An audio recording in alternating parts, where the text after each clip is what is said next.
Et non, il a mis dans le même rôle où il a été vidé quand. Bon, non, non, choisi. D'autres qu'on quand tobo on se tombe. Attaquer à gaïgon le concan. Bien non, il a dans le même rôle où il non. Don domi. Et là, tu as mis. Tu vas voir. Mon fils le bout de Goumiouzou avant mon kilo d'eau. D'agbédiana. Mi wafi de tezi anzanji mi ayon double de tezi anzanji de mi wafi mi na mi monjeme hogo atondon no wi wa atonzi ayi mi sirofi na do mi lobi de renu do pume na we renu lo e wa si ayo tara ne renu lo tingo fitelewe mon karwa tinto to fi Comment c'est Didi ou il fait ça? Ouais, bon, on doit holou. À côté de l'année, on n'a pas. Bon, on doit holou. Holou, moi, j'ai un maillon autant. Rien dans temps. Même il y a d'autres, même ils n'ont pas d'attaqué à Kakoko pour boire assez. Mais on doit oui, mais holou. Oui, mais oui, pour la baquette contre ça, ou à holou, oui, mais holou dans le à mon bibé, ils n'ont pas d'attaqué à Jatadoué.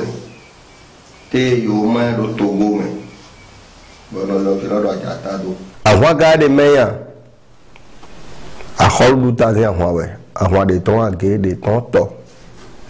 be ga ajata do e ayozi àwọn so gona kaga ba gbo me wọn so bode u lo vi ma mo no vi bo bi ja do holu àwọn do poro ene meya mi asempo Kaka bon fond vie, kaka bon fond vie en lebi, kaka je kheti, boy wa danu wa ka we to me no kaka bo dio yin ko ame, bo no nyawo, e memo, zongla e ma zongla gla je nu kon, nyawo no yin.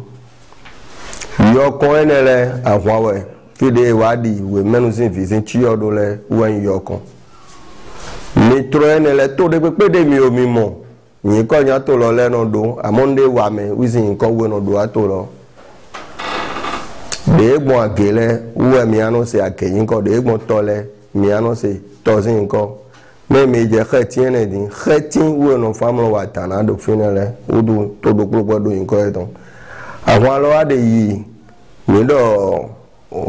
agbawete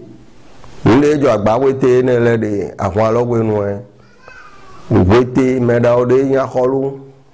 bo fa vi kholu e di aloyin we men lezin vi u de finega bo we men le ozu ye gbiji fi to pede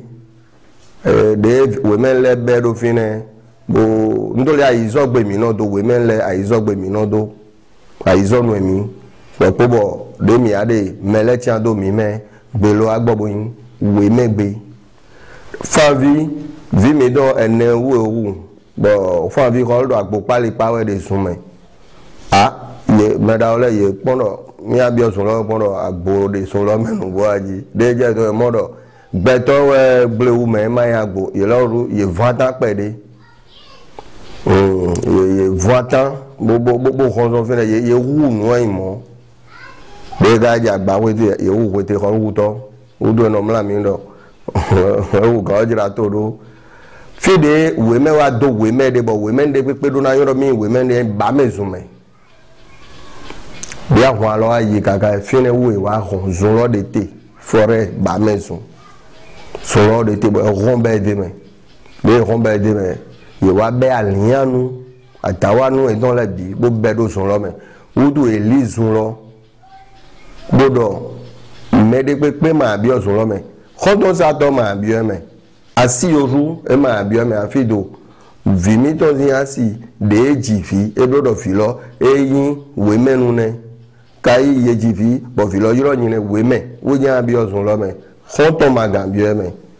wo zon bo zoro enu sisi mi ton de mi wa tron we me Wegbo bon kaka bo ayin we menu bo gbado e file mi afodo e we ba mesun me Ngo fi lo bora to gbe mi lo mi ni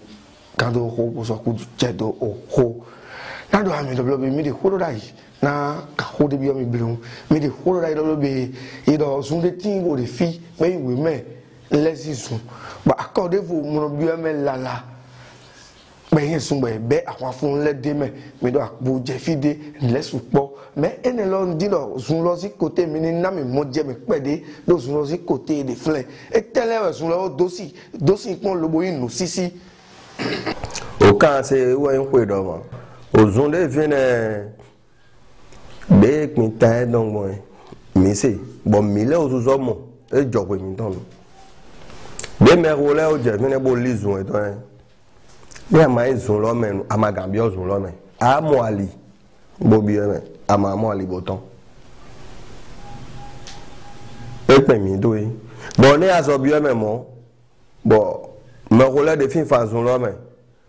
Bon, mais de nous y est de l'été, bon, y a au CB, il y a des zonto, bon, j'ai un rodji, mais j'ai un rodji ou à moi ali, bon, y a clavé sur moi, puis des azons un don. Mais à gablo, diwe solé, bon, ma bio bebo yé, mais yé monton. Et so a jodo ko bon, yé bois kaja, des zonlo mais. Mais de l'œil de 1980 filles. Mais de Panugo. Nous avons pas dit. Maman bien quoi alors. Oui non ouais. C'est des noms à kéké. Même yo pas ouais maman dans les de 1980. Mais à mon l'or y a gagné. Des bois kaja et ben tofin boy sudo non quoi dit. De doa kaja do no kweji bo kwevi nu ton ba me zume nu ajire lo ne azama pe bo kwevi nu ton de lile do duwe to holuzin bodo tangbe po we mo de mi cambio ene ma olin mi cambio we men le ya do mi to holuzin de avle di bo ama yin meho agazo yin meho zu bo ama we menu bonu juro bo eze chi odo bo idido ba menzume we bo mi aje ko gbe yo mehole ohun yo ohun ho ne ko igbe koko bo azo mo me bo se do me do le do nu mi ton de mi se wa fi mi azese mi o se do sun to ami ko bi to mi don le no blomo les morts ne sont pas morts pas birago tiop je mi na de do apa we toji de renu eno jo dandan bo eno inu de lo no vivi no jacho tewe isu vive aton kabi ene kabi aton nongo omizo na mi me gbe we me vijiji sun glace vi mi na mi su aton nongo de be ro su e don be no yi o me sun glace vi kede ne ayin we menu akota tien we le don lo akota tien we to bo hon so sin vi le tien we ní àyìn kún kan ẹni a máa dùn kan a máa tẹ̀lé àyìn wẹ̀ gbogbo wẹ̀ adọ̀ ẹ̀dù òwe bí de tí mi náà yọ lọ́dọ̀ tó sàn a máa dùn òwe mẹ́nu mọ́ ọkọ̀ wọ́ọ́dù wúlò mẹ́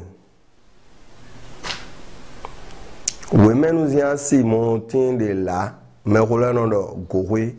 mọ́ dà dúdú gbọ́nà dùn ẹ́ mọ́ dọ̀ ọkọ̀ mẹ́ kó èpo. Emo wa ni pepe ayi neje la we menu adodo na asi ejete eblodo ejivi so aton kwa bo ya monyon lo bo mo vi lo bo ya kunsun na vi lo we menu zin kunkan e ma do na ba kwesi na e ba kwesi ye no isa kwe ne do lawe we no tron kwegbe mi dosu bo emawe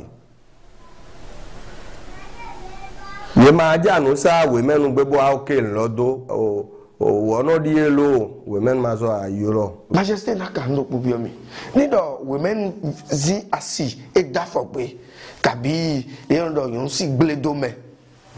mi on de don de kaji e so ye no ya yon si mi ton da fogbe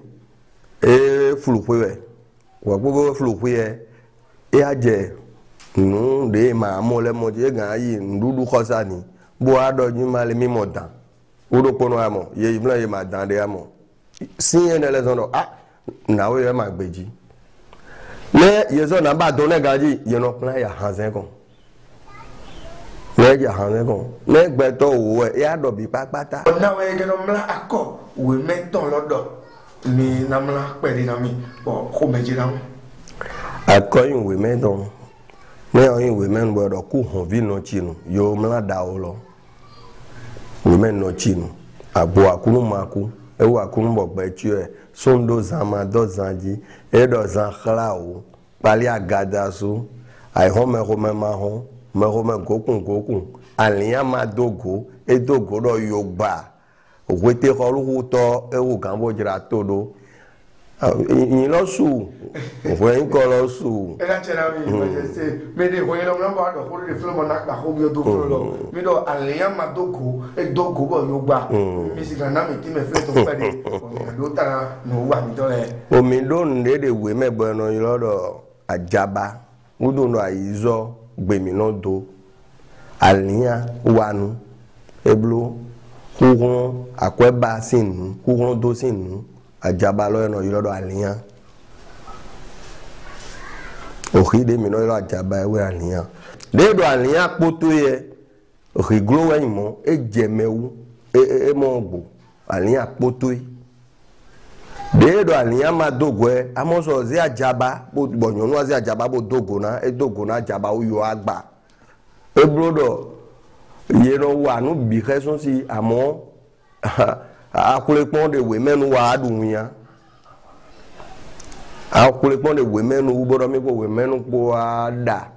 mi adonu si re we mẹ́nu afi do we mẹ́nu lo ma gbeji ena te don mi na se mlo fle no fi mi to pe vi to su asiagbe damasa we no nu wa nu